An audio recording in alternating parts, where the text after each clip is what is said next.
جانی پہچانی سیاسی شخصیت اور اوورسیز پاکستانیوں کے ترجمان کیپٹن ریٹائرڈ عاصم ملک نے اپنے ایک بیان میں وزیر اعظم پاکستان محمد شہباز شریف اور chief of defence forces field marshal Hafiz Saeed Asim Munir سے مطالبہ کیا کہ اوورسیز پاکستانیوں کے مسائل پر سنجیدہ اور ہمدردانہ غور کیا جائے۔ کیپٹن ریٹائرڈ عاصم ملک کا کہنا ہے کہ بیرون ملک موقعین پاکستانی ملکی معیشت کی ریڑھ کی ہڈی ہے، مگر افسوس کہ ان کے درینہ مسائل تاحال حل طلب ہیں۔ انہوں نے مطالبہ کیا کہ تعلیمی اداروں میں اوورسیز پاکستانیوں کے بچوں کے لیے خصوصی کوٹا مختص کیا جائے جو صرف اوورسیز پاکستانیوں تک محدود ہے۔ انہوں نے مزید کہا کہ اوورسیز پاکستانیوں کے لیے ملازمتوں میں خصوصی کوٹا اور عمر کی حد میں رعایت دی جائے، جبکہ رہائشی کالونیوں، آسان اقساط پر مکانات، کاروبار کے لیے سہل قرضے، انشورنس اور پینشن طرز کی مالی معاونت اسکیم متعارف کروائی جائے۔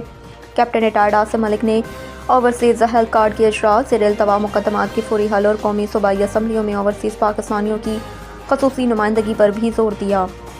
انہوں نے امید ظاہر کی کہ حکومت اوورسیز پاکستانیوں کے مسائل کے حل کے لیے